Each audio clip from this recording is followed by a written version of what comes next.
façon différente. Pourquoi? Parce que je sais de quoi je parle. Je ne suis pas un automate. Non. Je sais de quoi je parle, je sais ce que j'ai expérimenté. Alors je pouvais me servir de tant d'histoires de la Bible. Dans ce passage biblique. Pour montrer mon assurance. Je ne répéterai pas la même chose à chaque personne. Comme si j'avais reçu un salut intellectuel. Ça veut dire qu'il y a aussi un salut intellectuel. S'il y a une foi intellectuelle, c'est qu'il y a aussi un salut intellectuel. Le salut intellectuel, c'est quand on vous a donné les informations sur ce que Jésus a fait. Le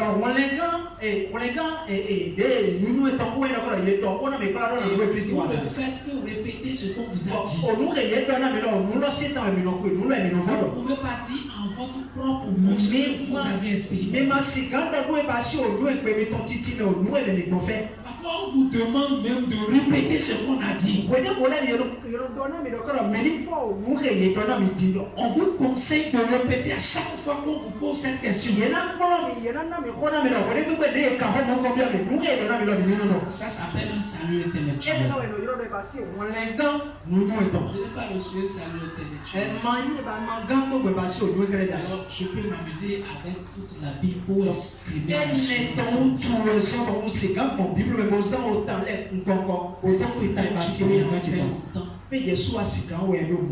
c'est une des histoires qui te permettra de revoir le parcours de ton salut.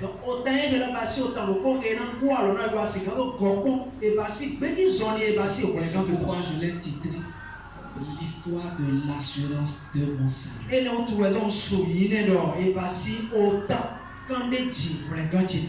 Nous sommes en face de l'histoire d'Abraham et de son fils Isaac. Vous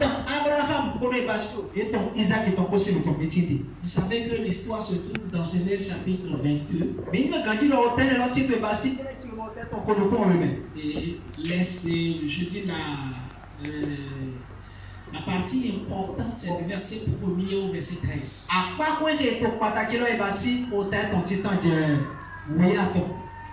Pour ceux qui ne savent pas, quand vous venez ici,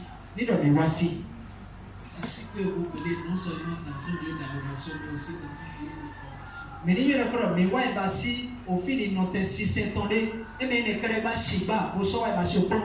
C'est pas pour rien que nous appelons ici une ambassade. C'est l'une des raisons pour laquelle faisons la différence entre les choses. On a offert à Dieu tout ce qui lui est dû. Maintenant, c'est vous et moi. On a fait la différence. Amen. Amen. Amen. Amen. Est-ce que vous savez qu'on a fait le but déjà? Vous savez pas. Manuel. Le moment où nous devons donner à Dieu, là c'est le moment où vous voulez recevoir. Le but, c'est quand nous donnons à Dieu. Est-ce qu'on a pigé ça? Et nous sommes devant Abraham et son fils Isaac. Vous savez qu'Abraham était stérile, pas stérile, mais sa femme était stérile. Dieu lui a promis un enfant, un héritier, par laquelle viendra la postérité. Vous savez, Dieu avait fait ça. Aussitôt que nos premiers parents avaient péché. Et c'est pas Abraham que cette promesse devrait s'accomplir. Mais Dieu a mis 25 ans pour donner Isaac à Abraham. Ce qui montre que c'est Dieu qui a donné Isaac à Abraham. Et de toute évidence, Donc si c'est Dieu qui a donné Isaac à Abraham, cela suppose que Dieu a le droit de vie et de mort sur Isaac. Il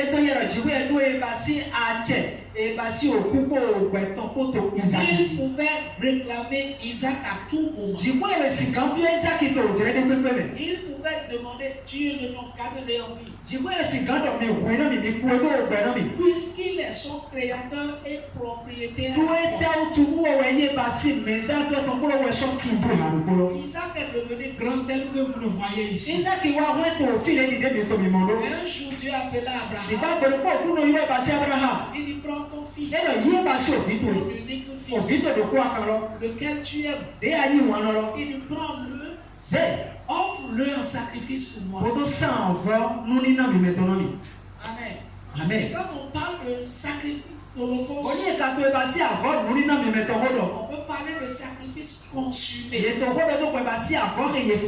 Consumé veut dire brûlé. Ça, vous devez comprendre. Et donc, quand Dieu parlait à Abraham, il dit prends ton garçon, ton unique garçon. Il est vrai que Isaac n'était pas le seul. Mais pas selon Dieu. Selon Dieu, Isaac était le seul. Donc il dit prends ton unique fils. L'enfant selon la promesse. Prends-le. Offre-le en sacrifice. Et la Bible dit de bon matin, Abraham accompagné de son fils. Vous le voyez seler l'âne. Ils ont pris du bois pour se diriger vers le lieu de sacrifice. Amen. Amen. Maintenant, là, ce que vous voyez, c'est pour ralentir un peu la lutte des choses que je vais un peu plus vite. Arrivé ici, ça fait après 3 jours de marche. Mais arrivé là, ils étaient 4. Mais le papa a dit aux 2 restants, restez ici. Pendant que mon enfant est moi, nous allons monter, adorer le Seigneur et revenir vers vous. Amen. Amen. C'est aller tuer là. Quand est-ce que c'est devenu adorer? Je n'ai pas envie d'utiliser mon don d'enseignement. Je veux seulement utiliser le don de prédicateur. Quand je veux utiliser le don d'enseignement, je parle beaucoup. J'explique trop. Quand j'utilise le don de prédicateur, je vais rapidement. Donc, je ne vais pas trop parler parce qu'il y en a dit ici. Après 3 jours de marche, ils sont au pied de la montagne. Maintenant, Abraham chargea son fils Isaac. Il chargea Isaac. Alors maintenant, il monte maintenant. En montant, le garçon qui n'est pas un bébé, il a demandé à son papa. Il dit papa, il y a le bois, il y a de quoi allumer le feu, il y a le couteau. Mais où est l'animal? Où est l'animal? Où est l'animal de sacrifice? Et le père de ton cas, il dit Dieu, c'est le pouvoir. Dieu, c'est le pouvoir. Dieu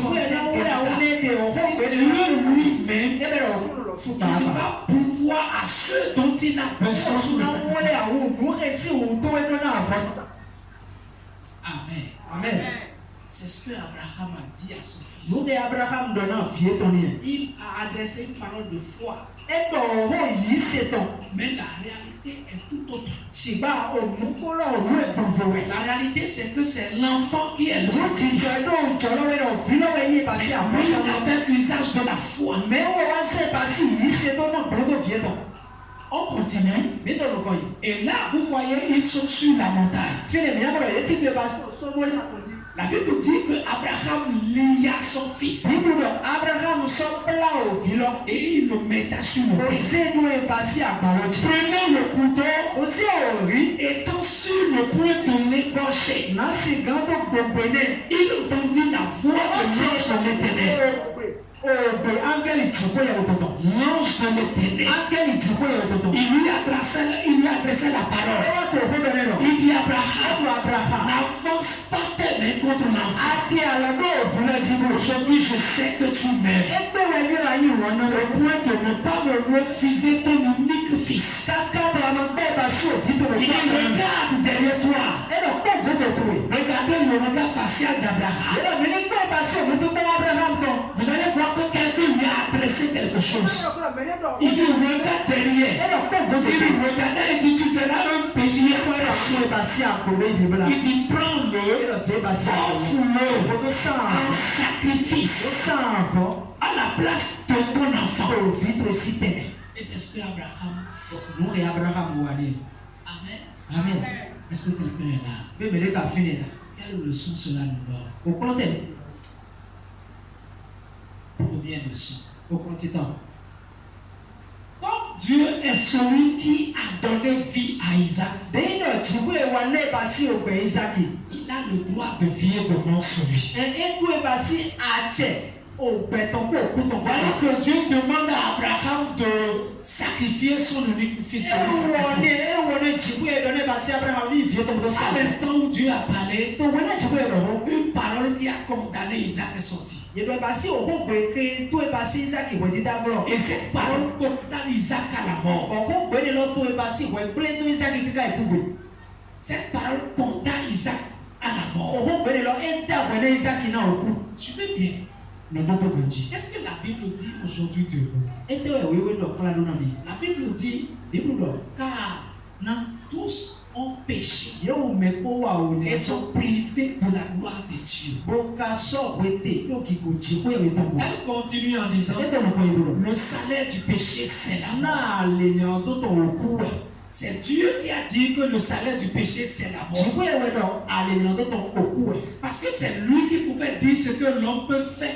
Na de ce we qu'il si ne gan peut do pas na faire. pe to mu ge na wa ko lo ma ga wa. Et c'est lui qui peut décider de la suite de l'homme qui ne fait pas exactement ce qu'il veut. Bon o we si gan do we si gan jo to ko do na gbe na pe to mu ge wa do ni do Et qu'est-ce qu'il a dit de celui qui n'a pas obéi à sa E volonté? te we ka do kala na me ma yi me ma se to na ba si Il dit gbe. quand quelqu'un n'obéit pas à ma volonté, E do we na me de ma se to na gbe il ni. paiera cela par sa mort. Me de na su a ho do ko ku to da. Autrement dit, Ni me na so. celui qui m'a désobéi Me ge pe to ni na mi. vit déjà sous ma Me condamnation. e na ko ti pe ba si we gbe to go. C'est que je l'ai condamné à la mort. E be lo ko ko ta we ni na ba su. Je l'ai condamné à la mort On ta we ku to ne. parce qu'il vit sous ma désobéissance.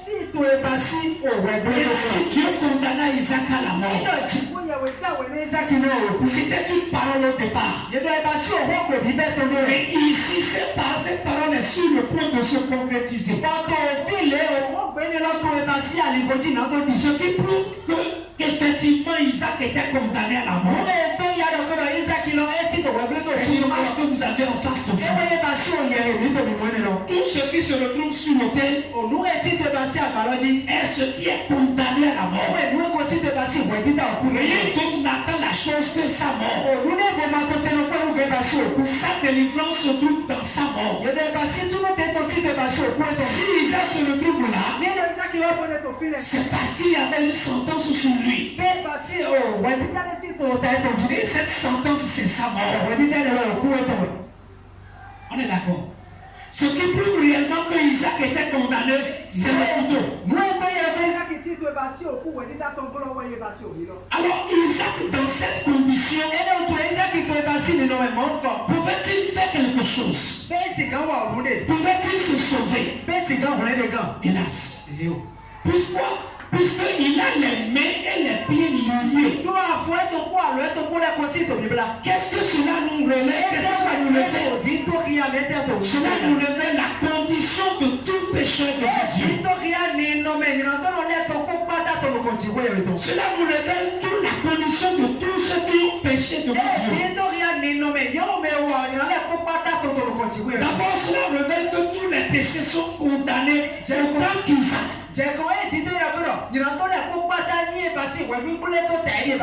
Et la Bible dit que le salaire du péché, c'est la mort.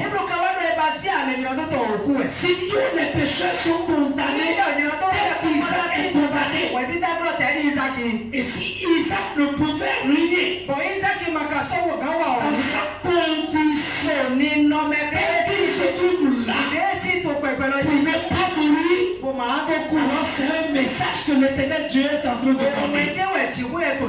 Il dit c'est de la même manière.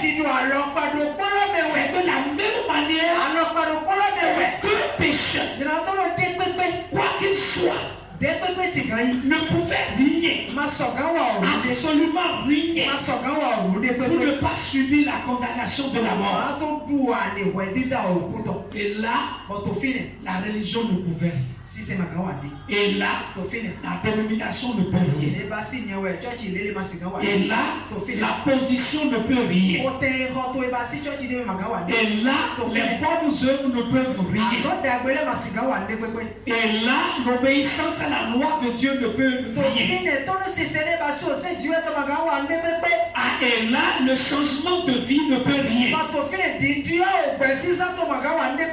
À ce niveau-là, même si vous donnez votre vie à Jésus, ça ne peut pas changer votre condition. Parce qu'on a déjà dit qu'Isaac ne peut rien faire. Si Isaac ne peut rien faire, ce n'est pas le fait de vouloir faire quelque chose en donnant sa vie qui pourra changer sa condition. Et la condition dans laquelle Isaac se trouvait est typifiée par la même condition où se trouvait chaque pécheur. Tous les pécheurs, autant qu'ils sont condamnés. Ils sont condamnés à la mort. Et tout ce qui les attend, c'est la mort de l'enfer. Peuvent-ils quelque chose? Non. Si quelqu'un leur disait, tu veux être sauvé? Il dit oui. Il dit donne ta vie à Jésus. C'est zéro. Si quelqu'un lui demandait, tu veux être sauvé? Il dit oui.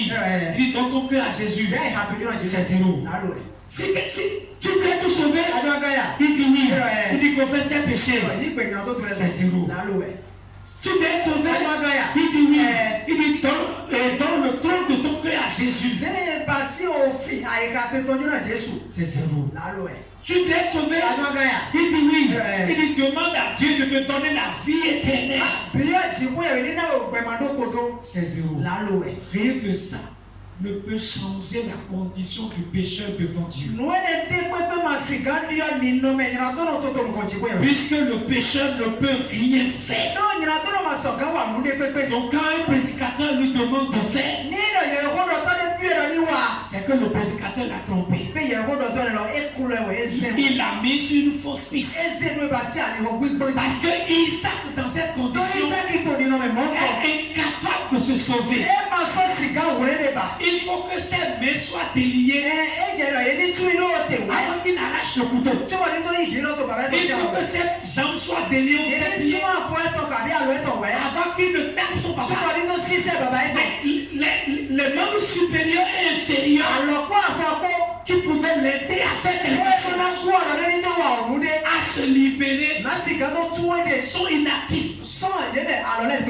Alors qu'est-ce qu'il peut faire? Est-ce la bouche qui va parler? Mais la bouche ne peut pas le libérer. La bouche ne peut pas parler. Comme si on te demandait de confesser Jésus. On te demandait de confesser tes péchés. On te dit répète cela après moi. Seigneur Jésus, je te donne ma vie. Mais c'est la bouche qui parle. Elle ne peut rien pour changer ta condition. C'est de l'ignorance. C'est pas un prédicateur qui pêche. Je pense que c'est lui qui pêche.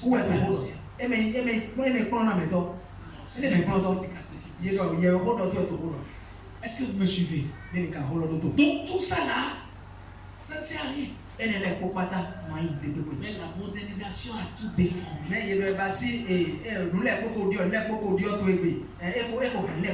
On utilise des expressions qui n'ont aucun rapport avec la Bible. Et que nulle part on a trouvé même dans la parole de Dieu. Que les apôtres n'ont jamais utilisé. Mais c'est des expressions modernes connues par les Blancs. Comme nous, en Afrique, nous sommes des consommateurs. On peut dire en Amérique, en Europe, en Asie. C'est ça les Français disent. C'est ça les Occidentaux disent. Qui vous a dit que tout ce qui vient de là-bas est vrai? Qui vous a dit que tout ce qu'ils disent là est biblique? Je mets une parenthèse parmi tant d'autres. Alors, bien aimé, bon, j'ai fini déjà. Quelle est alors l'histoire de l'assurance de mon sac? Amen. Amen. Et pendant que j'étais dans la même condition qu'Isaac, j'étais là mais je ne pouvais rien. Dieu regardait du ciel Abraham. Il regardait le père ne peut rien. Puisque Isaac était condamné. Les gens pensent que le pasteur peut faire quelque chose. Ils pensent que le pasteur ou le prêtre ou je ne sais quoi là peut changer leurs conditions. Abraham est là. Voyant son fils, il ne pouvait rien. Il ne peut pas changer sa condition. Parce que c'est Dieu qui l'a décrété. Donc ce n'est pas la grandeur, la position, la gloire de la dénomination que tu fréquentes qui changera ton sort devant Dieu.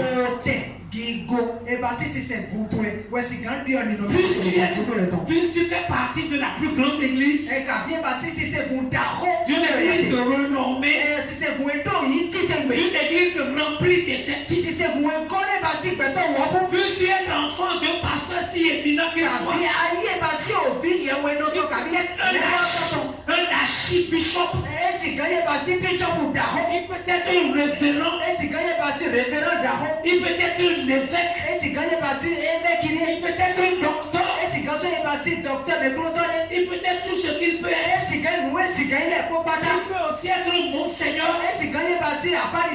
Il ne peut pas changer la condamnation de Dieu sur toi. Pécheur que tu es, tu ne mérites rien d'autre que la condamnation de Dieu. Et personne, l'église, les responsables, les membres ne peuvent rien. La prière, les saumons ne peuvent pas changer ta destination. Si c'était possible, Abraham aurait pu sauver son fils. Mais il se voit incapable devant celui qui détient la vie et la mort. Alors quelqu'un a aimé Isaac. Quelqu'un l'a aimé. Et celui-là, il a dit au papa qui était incapable de faire quelque chose. Il dit regarde derrière toi. Il dit j'ai donné un substitut. Et il parle de substitut. Il parle de remplacer.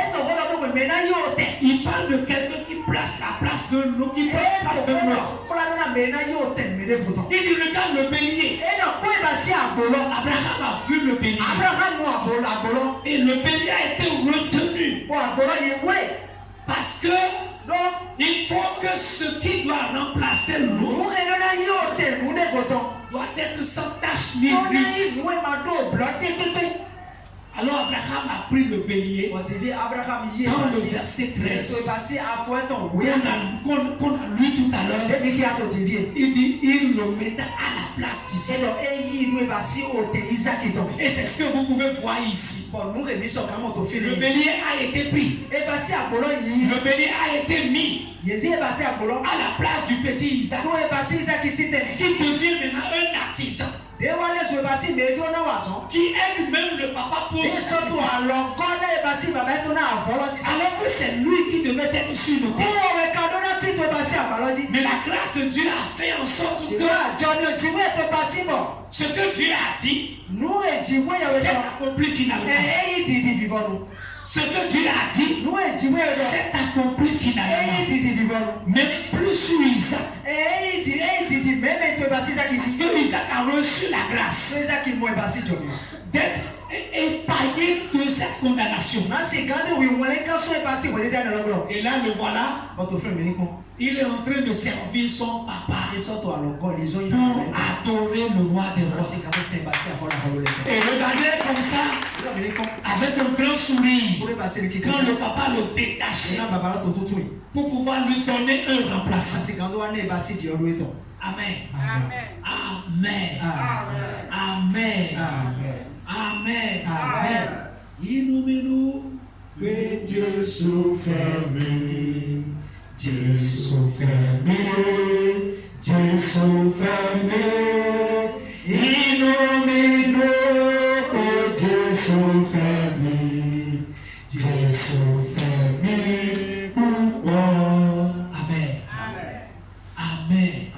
Je suis content parce que Jésus m'a aimé.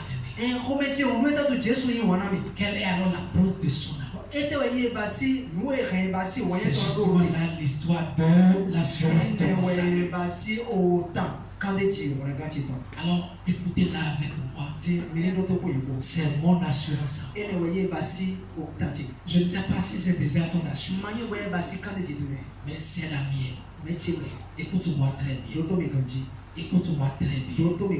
J'étais dans la même condition qu'Isaac. Pourquoi? Pécheur que j'étais, condamné que j'étais, je devais finir mon parcours, ma destinée loin de Dieu en enfer. Parce que la Bible dit que le salaire du péché, c'est la mort. La partie B de 23 dit, il dit parce que tous ont péché, ils sont privés de la gloire de Dieu. Je faisais partie de ceux qui ne pouvaient pas entrer dans la présence de Dieu. Je faisais partie de ceux qui ne pouvaient pas voir Dieu. Je faisais partie de ceux qui n'ont aucun courage de se tenir devant Dieu avec une conscience nickel. Je ne pouvais pas me tenir devant Dieu avec une conscience purifiée. Je ne pouvais pas me tenir devant mon roi avec une conscience qui ne m'impute aucune culpabilité.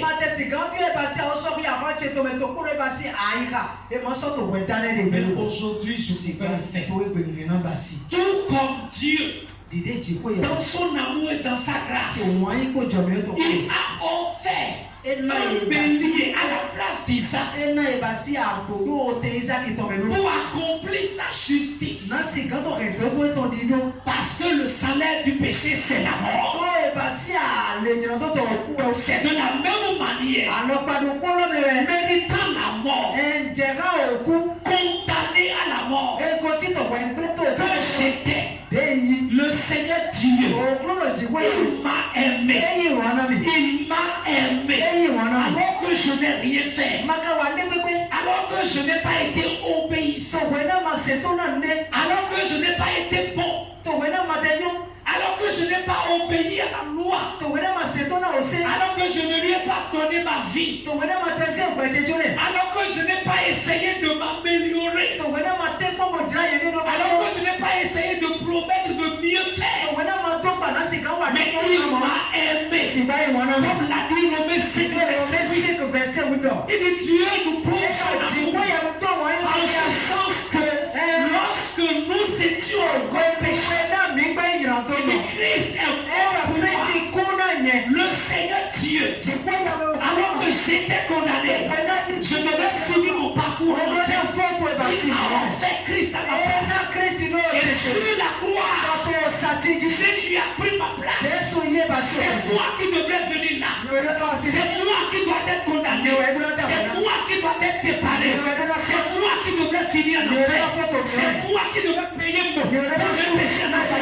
Mais lui, selon un billet, la Bible a dit, il a porté mes péchés.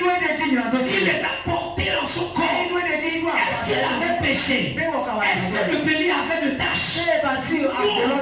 Non.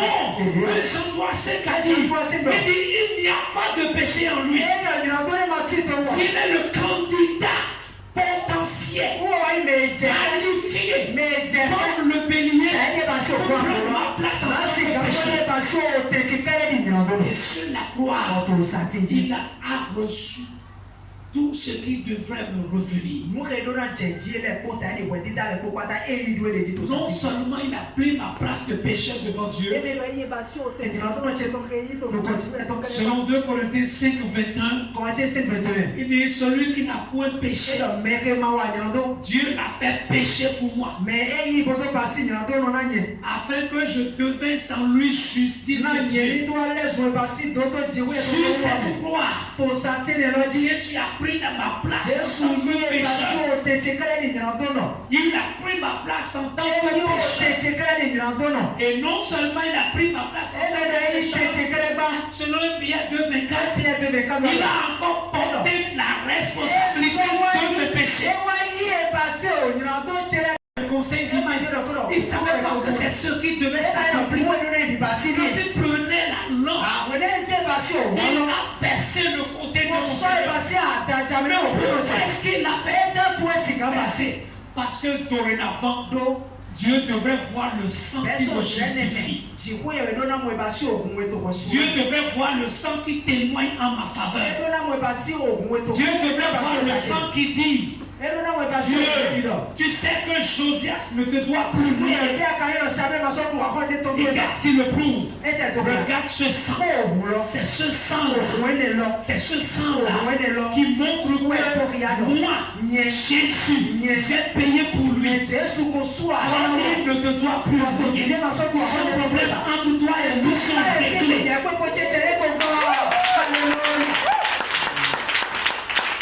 Amen. Dieu fermé, Dieu fermé,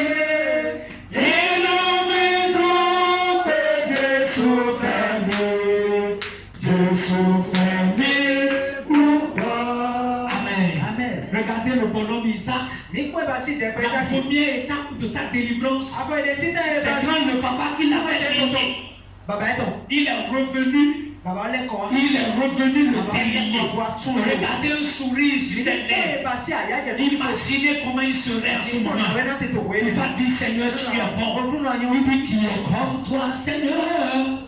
Oh éternel, qui est comme toi, Seigneur. Oh éternel, qui est comme toi, Seigneur. Il va dire qui est comme toi, Seigneur.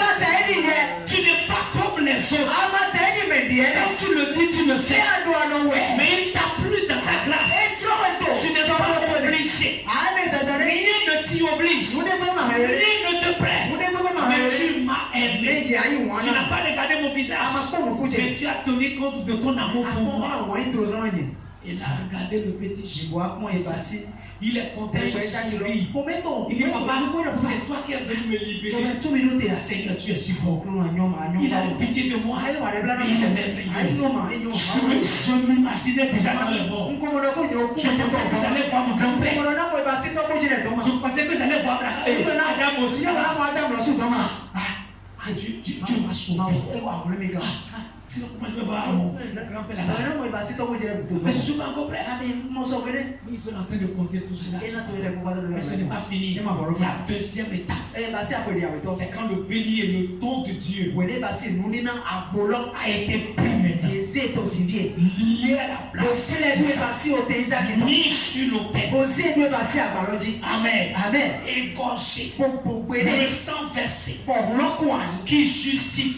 Qui prouve que Seigneur tu es fort. Parce que tu as condamné l'élément là. Et voici le sang qui te rend justice. C'est le sang qui prouve que tu es juste dans ta condamnation. Mais ce n'est pas fini. Le bélier a pris la place. Tel Jésus a pris ma place. Tel Jésus a pris ma place. Il a pris ma place. Il a pris sur lui tout ce qui devrait revenir. Il a pris sur lui tout ce qui devrait revenir. Pendant les 3 heures sur la croix. C'est là il était sur l'autel pour revenir. 3 heures sur la croix. 3 heures sur la croix. 3 heures sur la croix. 3 heures sur la croix, c'est le moment le plus terrible pour mon Seigneur. C'est le moment le plus terrible pour moi. C'est le moment où il a crié. Mon Dieu, mon Dieu, mon Dieu, pourquoi tu m'as abandonné? Et c'est là que j'ai réalisé que c'est moi qui devais être abandonné. C'est moi qui devais être rejeté. C'est moi qui devais être envoyé en enfer. Mais lui, il a été abandonné pour que je ne sois plus jamais abandonné. Alors la bonne nouvelle est que je ne serai plus jamais abandonné. Dieu ne se séparera jamais de moi. Qui nous séparera de l'amour de Jésus? Qui nous séparera de l'amour de Jésus? Qui nous séparera de l'amour de Jésus? Oh, qui nous séparera de l'amour? Plus rien ne peut plus me séparer de lui. Parce qu'il s'est séparé de mon substitut. Pourquoi? Parce que mon substitut, il a pris ma place du péché. C'est moi qui étais pécheur. Parce que je suis né avec le péché. Mais lui qui n'a point péché. Lui qui n'a point péché. La Bible dit Dieu l'a fait pécher. Donc ça veut dire qu'il a pris moi ma place de péché. Mais ce n'est pas fini. Il y a des choses qui me rendent responsable devant Dieu, pour lesquelles je dois payer. Ce sont ces choses que j'ai faites moi-même. Et la Bible dit, c'est là qu'il a pris du devant de Dieu, du devant du grand juge. Tout ce que Dieu avait écrit sur moi, tout ce qui me condamnait, tout ce qui me réclamait en enfer, tout ce qui me disait tu dois mourir. Et si tu meurs, même si on chante quand tu dois aller en enfer. Même si le pasteur prie sur toi, tu dois aller en enfer. Même si on prie sur toi, tu dois aller en enfer. Même si on fait des témoignages, tu dois aller en enfer. Rien de ça ne peut pas changer ta destinée. Tous mes actes me condamnaient. Tout ça là, il les a pris. Il vient devant Dieu, il les prend fou. Il les porte sur lui-même. Il dit, dorénavant Seigneur, je porte cette responsabilité. Et je me porte garant pour les payer. Et c'est là qu'il les a payés. Il les a payés. Et il a subi le plus grand fouet. Il s'est écrié. Mais pourquoi? Et moi je répondais, Jésus, c'est à cause de moi que Dieu t'a abandonné pour que je ne sois plus jamais abandonné.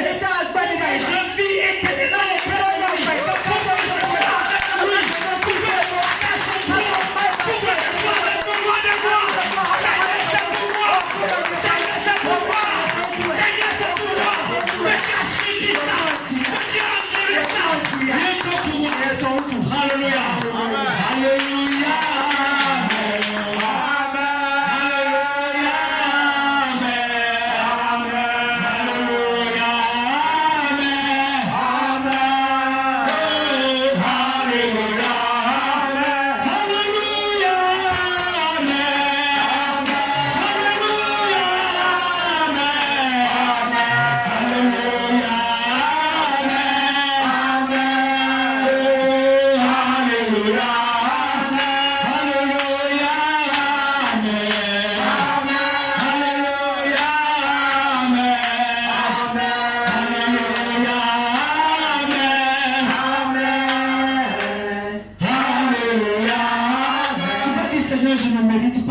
grâce là.